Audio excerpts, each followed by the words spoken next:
sini?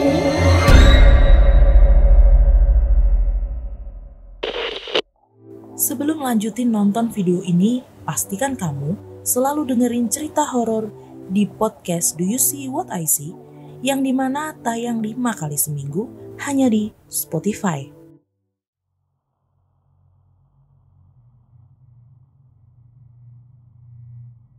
Masuk ya. Assalamualaikum warahmatullahi wabarakatuh. Halo warga desa Sukawedi. Kembali lagi bersama saya Mr. Popo gitu ya di segmen bercerita gitu ya. Bercerita kemudian akan ada panggilan telepon seperti yang kemarin-kemarin. Tapi hari ini yang spesialnya kita kedatangan langsung dari tamu kita hari ini. Jadi kita akan ngobrol dan ketemu secara visual gitu ya. Karena ini melalui panggilan Zoom, jadi ya kita akan melihat wajahnya langsung dari tamu kita kali ini. Dan spesial banget nih, saya ingin mengundang Mas Ganindro. Halo. Assalamualaikum. Waalaikumsalam warahmatullahi wabarakatuh. Apa kabar Mas Ganin? Baik. Gimana Mas Mister? Nah ini akhirnya warga desa Sukawedi melihat wajahnya Mas Ganin ya setelah mendengarkan cerita-cerita Mas Ganin. Iya. Gimana kesibukannya setelah masuk nih? Iya, sebenarnya pengennya sih WFH aja sebenarnya. Malah pengen WFH ya? Iya sih. Macetnya luar biasa ya. Wah, ini udah normal kayak biasanya berangkat santai, sekarang udah kayak 2 jam sebelumnya harus di jalan. Kacau sekali emang jalanan juga. Udah kacau sekali. Pulang juga sama, soalnya kebetulan kan rumah jauh kan, jadi ada. By the way, tinggal di mana sih Mas Ganin? Tinggal di Cibubur. Tinggal di Cibubur. Saya kemarin dari Cibubur. Dari rumah di Bintaro ada event di salah satu hotel di Aven apa loh, saya lupa namanya. Di Cibubur. Di Cibubur. 2 jam. Berangkat 2 jam, pulang 2 jam. Pulang 2 jam. Itu yang tiap hari. Jadi 4 jam kemarin di jalan gara-gara hari pertama kita masuk. Ya. Iya. Kayaknya sampai sekarang juga masih sih. Dan akhirnya beberapa hari ini nih memutuskan untuk motoran aja lah daripada capek sendiri. Tapi sebenarnya motoran juga sama kan? Macet juga kan? Sama capeknya karena naik Vespa Mas, terus koplingan lagi Vespa tua. Iya. Ya udahlah ya, tapi ya lebih menghemat waktu. Iya. Oke, jadi hari ini mau bercerita apa nih Mas Ganin untuk teman-teman di Desa Sukawedi? Jadi ceritanya kan waktu itu kita sharing aja kan. Maksudnya itu sebenarnya kejadiannya tuh udah lama. Jadi dua-duanya ya. Jadi waktu itu pengen iseng aja cerita yang udah pernah kita lalui, temen laluin sih. Cuman pas ngeliat kayaknya seru juga kalau diceritain gitu kan. Ternyata banyak yang dengerin gitu. Kita kaget juga. Ternyata banyak banget yang dengerin gitu kan. Terus sampai ada yang nge-DM juga berapa orang ya. Mungkin 6 orang lah nge-DM kayak, Mas, kosannya di mana gitu kan. Kos-kosannya di mana? Saya tinggalnya juga di sini gitu. Gue bilang janganlah gitu kan ke sana. Cuma ya sekarang udah beda tempatnya gitu. Pasti udah lampau juga gitu. Buat teman-teman yang belum dengerin, judul ceritanya apa aja Mas yang udah di? Jadi yang pertama ada penghuni lain. Nah, terus satu lagi ada 2 dimensi. Oke, jadi buat yang belum mendengarkan, nanti silakan dengarkan juga di Spotify ya. Iya. Cuman ya sebenarnya sebenarnya kita tuh gue udah cerita lagi Mas Mister sebenarnya. Oke. Nah, exactly ceritanya tuh sama seperti Mas Mister. Posisinya adalah kebetulan gue orang Jogja juga. Jadi kejadiannya di Jogja nih. Kejadiannya di rumah Eyang di Jogja, perbatasan antara Prambanan sama Jalan Solo ya berarti ya, di Jalan Solo. Jadi nama daerahnya tuh Geneng, kalau teman-teman tahu namanya Geneng. Cuman kayaknya itu diceritainnya nanti aja, kayak pengen nyeritain kembali yang penghuni lain sih. Nah, boleh. Jadi kita siap mendengarkan nih. Saya mute aja, nanti Kita dengarkan dulu cerita dari Mas Gandhi. Oke. Jadi ceritanya itu kejadiannya tuh tahun 2012 itu di Bandung. Jadi info aja dulu, gue kuliah di Bandung itu masuk tahun 2011. Nah jadi sebelum itu tuh gue ceritanya punya temen ada 4-5 orang lah yang emang pengen dari awal lah kita kuliah di Bandung bareng-bareng gitu. Terus sampai ada satu momen di mana kita semua tes bareng-bareng. Terus akhirnya keempat dari mahasiswa ini adalah keterima di Bandung, termasuk gue gitu kan. Gue keterima di kampus swasta di Bandung. Terus temen gue yang 4 keterima di universitas swasta 1, sisanya negeri. Nah tapi ada satu temen gue yang ya paham lah kan, ada orang tua yang memang pengen maunya di negeri gitu kan zaman dulu. Saya kayak gue emang tes di negeri. Jadi waktu itu kita udah begitu dapat di situ, kita kayak ya udah deh langsung aja daftar aja gitu. Kalau gue waktu itu langsung ke Bandung menyelesaikan pendaftaran. Udah selesai semua, ya udah gue nggak ikut tes apa lagi gitu, karena memang pengen di Bandung. Terus kecuali temen gue nih satu orang ini yang emang pengen coba tes waktu itu di UI, itu kan kampus favorit kita semua lah ya kan. Terus akhirnya dia mau tes di UI.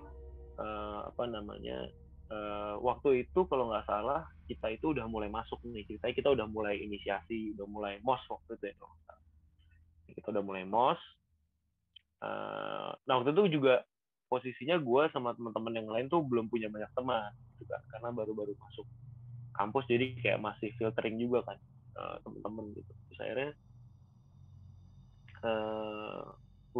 udah mulai MOS segala macam. Nah teman gue satu ini nih masih mencoba untuk tes di UI lah gitu kan, sampai akhirnya waktu itu dia kalau nggak salah tes terus tetap gagal juga nih, nggak dapat gitu. Terus nah kita bilang sama dia kayak ya udah lu kenapa nggak langsung di Bandung aja gitu kan, toh juga udah dapet gitu. Terus akhirnya kayak ya udah. Nah dia bilang nih sama kita, intinya gue mau ngekos barengan sama lo pada gitu. Nah terus gue bilang kalau di kosan gue udah nggak bisa karena udah full, terus juga udah telat juga karena kan beberapa anak kampus universitas gue udah pada masuk, dan teman-teman yang lain pun juga demikian gitu kan. Terus sampai dia titiknya adalah dia bilang kayak ya udah deh kalau gitu gue cari kos-kosan sendiri aja gitu. Terus ya kita ngebantu dia untuk nyari, tapi nggak ada. Akhirnya dia dapet di salah satu kos-kosan di daerah DU, sebut deh di daerah DU itu pokoknya di situlah deket kampus lah di DU sekitar. Nah waktu dia pindahan, kita sempat nemenin dia kan untuk pindahan. Nah kita lihat itu, jadi posisi rumahnya adalah jalannya nggak begitu gede, jalannya masuknya nggak begitu besar.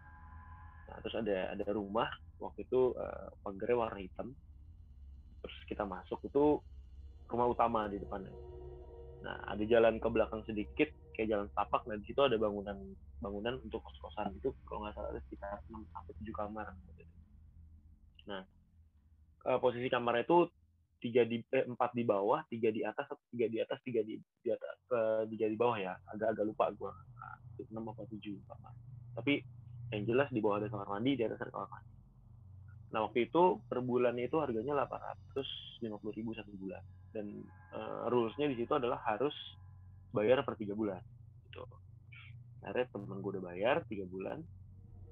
Pas kita mindahin bareng tuh kayaknya pindah deh, nggak usah di sini karena terlalu lembab gitu. Terus juga sepi gitu. Teman-teman universitas dia pun juga nggak ada kos itu, jadi kayak lo bakal sendiri gitu. Oke kayak gitu udah. Terus Jadi bentuk kamarnya adalah begitu masuk kamar tuh langsung pintunya di sisi kiri, jadi begitu masuk pintu kamar itu cuma ada jendela besar doang di depan kita, udah tuh langsung plong gitu. Nah kebetulan kamar teman gue tuh di samping kamar mandi persis kayak gitu. Terus orang ini tuh temen gue nih nggak pernah nginepin di situ, jadi dia selalu nginep di kosan gue, pindah ke kosan temen gue gitu kan, nomaden gitu dia, karena malas di kosannya dia gitu, cuman tempat ganti baju cabut, ganti baju cabut gitu. Nah terus sampai ada satu momen dimana ceritanya si kampus teman-teman gue tuh udah selesai inisiasi, terus waktu itu ada ujian atau apa gitu, kuis apa gitu, kita harus balik ke Jakarta karena kita libur nih ceritanya, kita libur, kita off, akhirnya kita pulang ke Jakarta kecuali temen gue ini nih yang punya kejadian. Nah, terus hari kita off, terus dia ada pokoknya dia bilang gue stay di Bandung nih kayaknya gitu kan, karena masih ada rangkaian mos dari kampusnya. Oke, gue bilang. Nah pas kita di Jakarta itu kalau nggak salah hari Jumat. Nah pas kita ke Jakarta nggak ada apa-apa, tapi tiba-tiba itu hari Minggu malam kalau nggak salah itu dia ngechat di grup. Jadi Minggu pagi gue bangun itu di grup tuh udah bertumpuk nih chatnya, dia udah bertumpuk banget, numpuk chatnya cuman apa dia bilang, wah anjing nih gue digangguin, kampret gitu. Terus dia bilang spooky banget nih kos-kosannya gitu kan, sampai gue kayak ini tipu nih gitu kan, bohong. Terus akhirnya kita balik lah ke Bandung. Minggu sore itu kita balik ke Bandung. Nah, kita nongkrong di depan gedung Telkomsel itu, pokoknya ada tempat angkringan kopi gitu. Akhirnya kita nongkrong di situ, kita tanya gitu kenapa gitu kan. Nah baru dia cerita, dia bilang gangguan pertamanya mungkin minor ya. Jadi gangguan pertamanya itu adalah mungkin cuman jadi dia mau mandi, katanya dia mau kamar mandi, udah nyiapin gayung, nyiapin sikat gigi, nyiapin apa segala macam, itu mau dibawa ke kamar mandi. Nah begitu dia berdiri buka pintu kamar, dia ngedenger pintu kamar mandi tuh ketutup, grek gitu, wah berarti ada orang nih gitu kan. Akhirnya nggak jadi, dia duduk lagi, terus dia ngedenger ada orang ngobrol deh di kanan kiri kamarnya gitu. Terus dia masih nggak ngeh juga, terus dia ngedengar suara pintu kamar mandi lagi kebuka, dia udah berdiri mau ke kamar mandi, pintunya ketutup lagi, pintu kamar ketutup lagi. Terus dia kayak ya udahlah gitu kan, akhirnya dia ganti baju aja mau pergi. Pas dia keluar dari kamar turun ke bawah itu ada ibu kos-kosannya di situ. Nah dia tanyalah sama ibu kosannya, Bu, dia bilang punten Bu, kalau misalnya kamar mandi kalau misalnya nggak bisa di atas saya bisa pakai yang di bawah enggak, karena kamar mandi saya nih saya mau mandi nggak jadi terus karena orang pada make, dan saya juga pengen kenalan dong Bu sama kamar kanan kiri gitu. Ibu kosnya bilang kayak kamu tuh dari tadi sendiri di sini gitu, karena yang lain kamar kamu kanan kiri itu tuh pekerja dan belum ada yang pulang sampai sekarang, pulangnya malam. Terus dia kayak oke gitu, udah berarti emang gangguannya minor pertama, tapi dia masih deal with it gitu, kayak ya udahlah gitu, santai. Nah yang ekstrim adalah ketika dia ada malam keakraban di kampus, terus ceritanya dia pulang ke kosan karena mau tidur, udah capek istirahat mau tidur, itu sekitar jam mungkin 9:30 malaman ya kalau nggak salah, 9:30 malam. Dia ambil wudhu, dia sholat, begitu dia sholat isya gitu ya terakhir, pas tahiyat akhir tuh kan ngadep kanan kan assalamualaikum, terus ngadep kiri assalamualaikum. Begitu dia ngadep ke depan tuh ada kantong mayat koronernya polisi, wah merinding gue. Kantong mayat koroner polisi tuh jatuh gitu dari atas, dar. Terus dia cuma nge-freeze doang, dia diem, dia ngelihat ke TV kayak ini beneran nggak sih gitu kan. Pas dia ngeliat ke TV tuh bener-bener TV-nya digantung di tembok gitu kan, jadi TV-nya dongak ke bawah gitu, terus itu semua udah berantakan di meja, botol parfum lah, deodoran semua udah berantakan, itu bener-bener jatuh di depan dia gitu, di depan sajadah dia gitu, diem. Terus dia pikir kayak ya udah gue baca doa kali, akhirnya dia merem, terus dia baca Al-Fatihah gitu kan. Buat yang muslim pasti tahu lah, dia baca Al-Fatihah, baru nyebut Alhamdulillahirabbil alamin, Ar-Rahmanir-Rahim. Begitu dia melek, itu keluar sosok cewek, sosok cewek gitu, rusak, mukanya rusak, mungkin udah tanda kutip udah kebakar ya, maksudnya setengah kebakar gitu, di depan dia berdiri. Terus dia cuman nge-freeze aja, kayak kaku badannya, terus dia ngeliatin tuh cewek doang gitu, dia aja. Terus ini mimpi nggak sih? Terus sama dia dilanjutin lah baca doanya, baik Fatihahnya kayak Malik Yaumiddin ini dipikir bakal hilang gitu, karena kan ya mungkin di luar sana kayak kalau misalnya lo baca doa pasti akan hilang kayak gitu-gitu, tapi ternyata enggak. Jadi begitu dia ngelanjutin baca doa itu dari berdiri katanya, itu tangannya patah gitu, kayak krak gitu, sampai posisinya adalah membungkuk, posisi bungkuk gitu, kayak ngangkat gitu. Dia diem dulu, lihat-lihatan, terus dia ngerasa gitu kayak wah ini kayaknya nggak bisa kalau misalnya gue bacain surat ini gitu. Akhirnya dia baca surat Ayatul Kursi, baru baca banget Allahu la ilaha illahu wal hayyul qayyum. Itu begitu dia melek, itu benar-benar cewek itu ngerangkak lari ngelilingin apa kamarnya dia gitu, kayak berhenti di kupingnya dia, benar-benar mukanya di sini, terus ngikutin gitu kayak Allah hilang. Temen gue langsung blackout. Nah pas dia bangun, dia ngechat kayak wah gue digangguin apa segala macam. Pas dia cerita gue kayak cuman gila sih, udah lu cabut gitu, kayak udah lu cabut. Maksudnya waktu itu mungkin gue nggak begitu percaya, karena mungkin bener atau enggaknya kan gue nggak tahu nih, maksudnya dia bener apa enggak. Kalau misalnya memang udah ekstrim itu kayaknya harus cabut gitu. Terus akhirnya kita bilang udah lu cabut deh, cari kosan lain. Terus dia bilang iya gue udah nyari kosan. Akhirnya dapet kos-kosan di daerah Dago dia dapet. Nah ceritanya di situ nanya kan apa namanya, kamar gue gimana ya, karena kan udah bayar 3 bulan. Terus kita bilang udah tinggalin aja gitu kan, udah ikhlasin aja. Terus daripada lu harus hidup dihantui dengan yang kayak gitu. Akhirnya ya udah.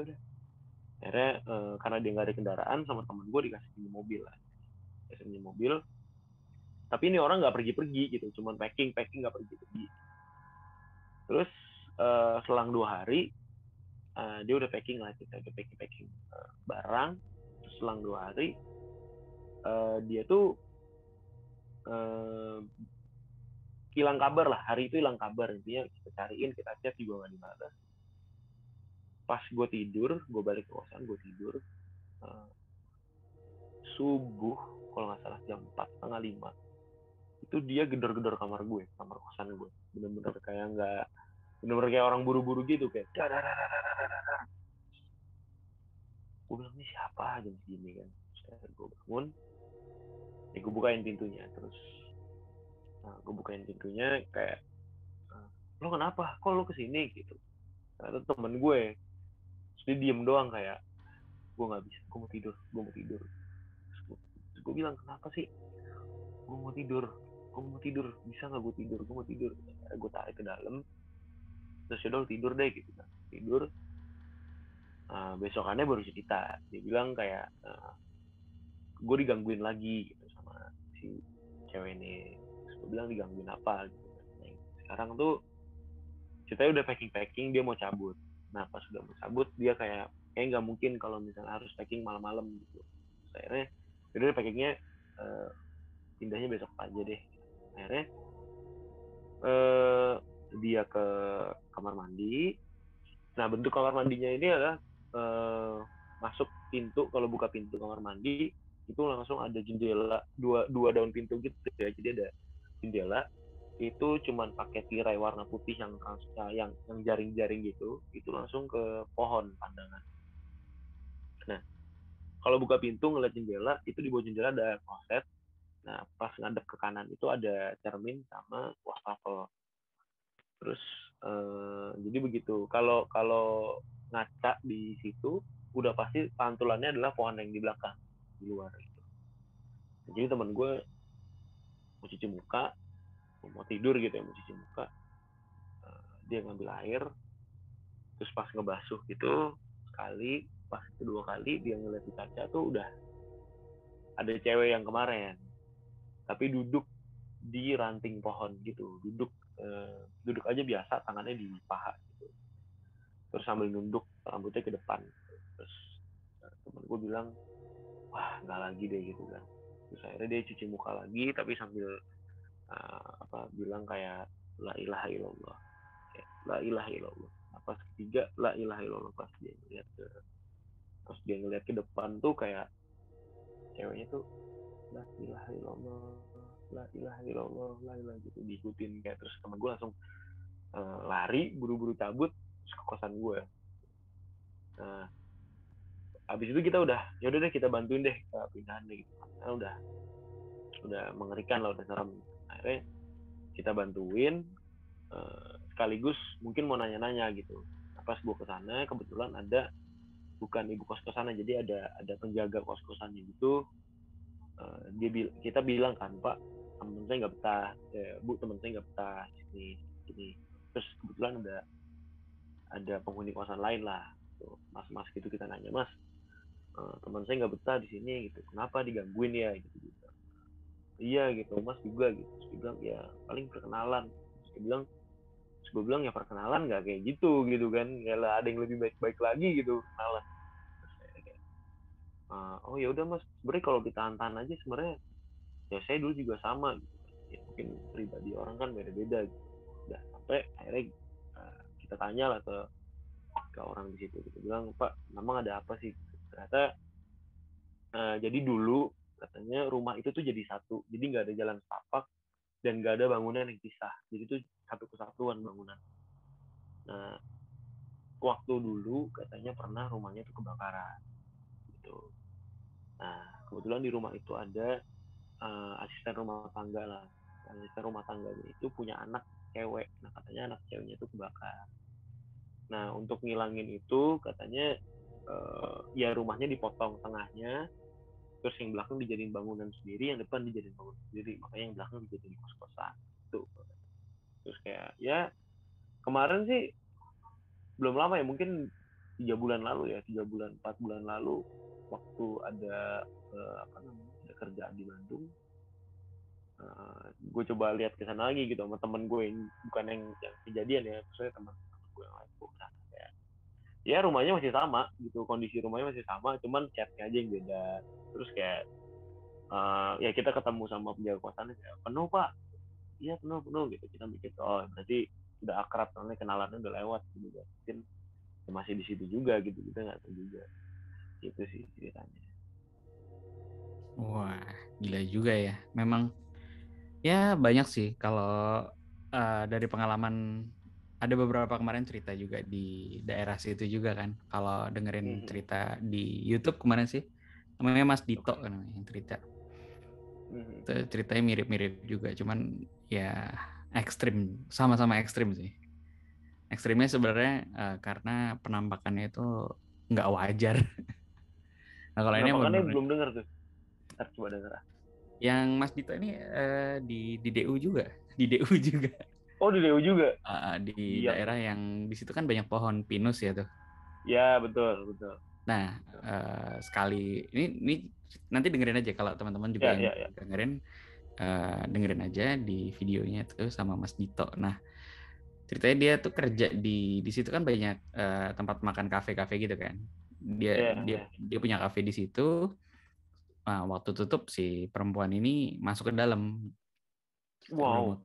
Udah mau tutup kok masuk ke dalam, terus begitu balik badan ternyata si perempuan ini udah nggak ada gitu. Oh ya udah gitu kan. Nah dia sambil beres-beres, sambil lihat di depan di depan kafenya itu kan ada pohon-pohon pinus daerah situ tuh. Tiba-tiba dia lihat si perempuan itu ada di pucuk pohon pinus. Di Ngeliatin atas dia. pucuknya. Terus gue merinding sih ini. Karena waktu itu gue juga lagi di situ gitu. Dia cerita tuh kita lagi meet up di Bandung. Terus dia bilang kesana deh gitu. Karena dulu dia juga tinggal di situ gitu. Akhirnya ditunjukin tuh yang itu tuh. Waduh, gila gue stres banget. Tapi emang di Bandung gue nggak tahu ya, maksudnya memang maksudnya di beberapa tempat memang mistisnya. Tapi memang maksudnya kan di situ ada backstory-nya ya. Kalau ngebahas storytelling nih ada beberapa teori gitu ya, teori. Jadi kalau teori horor itu di film terutama itu harus ada kayak rumahnya gitu ya, ada tempatnya gitu kan. Ini tempatnya kita definisikan sebagai rumahnya, kosannya itu. Yang kedua adalah ada monsternya, dan dalam artian ini ya demitnya itu. Yang ketiga ada dosanya gitu. Dosanya maksudnya ada reasonnya. Reasonnya kan tadi ya ada backstory-nya, ya ada mitos kalau kebakaran ada yang meninggal dan sebagainya. Tapi ya, kalau misalnya ya secara Islam kan memang yang namanya arwah gentayangan yang nggak ada ya. Jadi apa namanya? Ya orang yang mati ya mati, udah di alam barzah lah istilahnya gitu. Cuman memang banyak sekali si jin-jin ini memanfaatkan kejadian-kejadian itu dengan sangat pintar ya. Ya tujuannya satu, emang goda sih sebenarnya. Ya dan, memang. Ya menakuti lah. Tapi ini sih Mas yang sampai sekarang gue kadang suka nggak make sense tuh adalah kayak hantu bisa mengikuti lafaz Quran gitu, kan dia mengikuti gitu kan. Kalau beberapa keterangan ya, kalau dengar kok bisa ini gini, karena waktu itu juga pernah ada kayak misalnya simpel kesurupan ya. Nggak simpel sih maksudnya. Pernah kejadian waktu itu di SMA, kita baca-baca ada teman kesurupan di SMA gue di Jakarta sini, terus kesurupan. Terus kita baca-bacain doa gitu ya. Terus kita udah baca-baca, terus malah sama dia kayak malah jadi tambah ketawa gitu ya. Ada juga kan beberapa cerita di DUC yang malah diikutin gitu. Jadi kalau menurut apa namanya ya ustadz itu ya namanya doa itu kan senjata gitu ya. Betul. Nah senjatanya tergantung siapa yang menggunakan senjata itu. Jadi keterangannya sih gitu. Jadi seberapa paham kita sama apa yang diucapkan. Betul. Gitu sih. Cuman sebenarnya ada cerita nanti gue mau cerita juga yang rumah yang gue yang di Jogja tuh cukup menarik juga, karena kalau kejadian di rumah yang itu gue sempat ngalamin. Jadi saudara-saudara gue ngalamin, sampai akhirnya gue juga ngalamin, sampai kita sepakat semuanya nggak ada yang tidur di situ kalau. Tapi ini juga sih di kejadian itu kan sempat yang tadi tempat jenazah itu jatuh. Setelah kejadian itu emang berantakan gitu. Berantakan. Atau, jadi maksudnya di dalam kan kadang-kadang kita mikir wah ini kejadian yang ada beberapa kejadian yang diceritanya Mas siapa waktu itu saya lupa judulnya. Itu kan itu ekstrim banget ya sampai hancur rumah gitu. Tapi begitu dia balik lagi rumahnya rapi lagi gitu. Kalau dia jadi katanya bangun blackout, kan dia sempat pingsan tuh. Habis itu dia bangun itu kondisinya berantakan. Jadi ekstrim gila ya berarti ya. Iya, jadi benar-benar kayak anjir ini beneran sih gitu loh. Karena kayak di rumah yang gue dulu Mas, kan memang ya gue pikir juga gitu ya, ada yang mengancam, ada yang nggak mengancam ya, artinya bisa memindahkan fisik itu kan sesuatu ancaman ya buat kita ya sebenarnya. Betul. Kayak misalnya waktu itu di rumah yang gue tuh gue pernah dilempar sama dompet di depan muka gue sendiri gitu. Yang kayak gini ya, gue dengerin. Gue tuh kayak gue lagi ngeliatin dompet sambil telepon, tiba-tiba dompet itu ke muka gitu, bener-bener bletak gitu. meskipun nggak serem, cuman itu serem banget menurut gue karena dia. Iya. Yang kedua secara fisik dan disaksikan banyak orang, dia bisa menyalakan api gitu kan, kayak yang di cerita rumah yang gue itu. Iya. Itu benar-benar apa namanya, si Angsang itu yang arang-arang itu udah disiram air gitu. Yang pertama malah belum dinyalain gitu, tiba-tiba dia udah nyala. Yang kedua udah disiram air, dia nyala lagi. Nyala lagi. Dan ada banyak terjadi. Kalau di rumah yang gue sih, yang gue alamin, gue ngimpi, tapi gue begitu melek, jadi ngimpi gue sama saudara gue ternyata sinkron satu sama lain. Jadi sama gitu. Sama, terus udah sama pas bangun, apa yang di mimpi gue sama di mimpi saudara gue tuh bener-bener real aja. Kayak jadi gue ini teaser aja dikit ya. Jadi jadi gue ngimpi sama saudara gue itu dikejar sama bapak-bapak, bukan bapak aja, sosok hitam, ada caping, pakai topi caping petani gitu. Itu gue dikejar di halaman rumah eyang gue, lari-lari. Nah, gue ngimpi dikejar itu, terus saudara gue tuh tiba-tiba datang, out of nowhere tiba-tiba datang, adik sepupu gue datang. Itu narik baju, kayak ayo lari mas, lari gitu. Di mimpi lari mas, lari kita berdua. Tapi kita muter-muter aja di halaman yang rumah yang tuh ya, lari gitu. Terus sampai kita jatuh berdua, bener-bener jatuh. Terus si sosok itu ngedeket. Itu kita ngambil tanah yang ada di bawah. Jadi kita ngambil tanah. Terus ada sepupu gue ngomong, lemparin aja mas, lemparin. Gue lemparin kan, lempar. Terus ada sepupu gue lempar gitu. Sampai akhirnya gue bangun. Jadi gue bangun, tiba-tiba gue melek. Terus gue kayak, ngimpi apaan gue gitu kan. Terus pas gue nengok ke belakang, jadi gue tidur, tempat tidur gue tuh di rumah yang gue belakang-belakangan gitu kan. Jadi gue bangun ngadep ke sana, adik gue ngadep ke sini, jadi belakang-belakangan gitu. Pas gue nengok, adik sepupu gue nengok juga. Oh, sama-sama bangun berarti. Sama-sama bangun. Terus gue kayak, gue dia diem, terus dia bilang, mas, lo ngimpi gue bilang. Lo ngimpi apa? Gue ngimpi lari dikejar sama orang tapi caping gitu. Terus dia bilang, gue juga sama gitu kan. Terus adik sepupu gue karena waktu itu masih SMA kelas 1, kalau nggak salah SMP gitu. Terus dia teriak gitu kayak, bu gitu manggil ibunya kan. Karena takut, gue juga takut tuh. Datang ibunya duduk di samping ranjang. Terus ibunya cerita, kenapa gitu kan. Terus dia cerita, iya aku ngimpi sama Mas Gani nih gitu kan. Dia apa gitu. Jadi aku ngimpi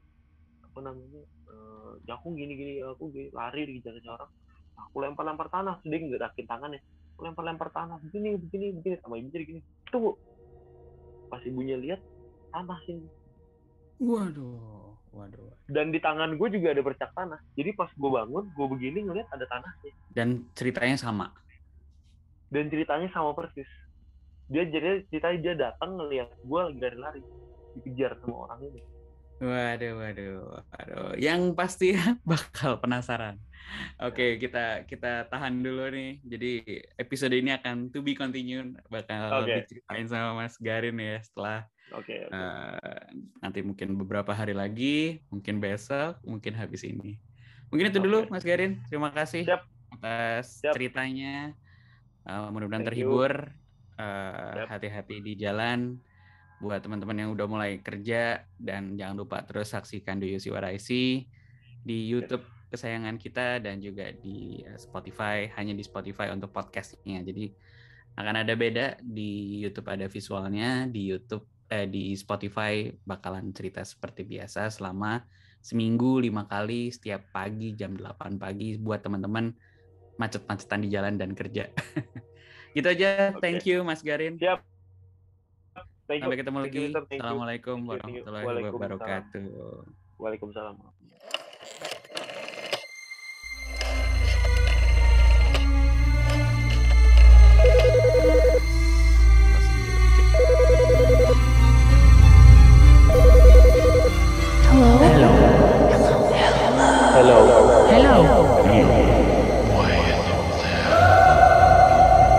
Hello, can you see Kirim cerita kamu ke alamat berikut.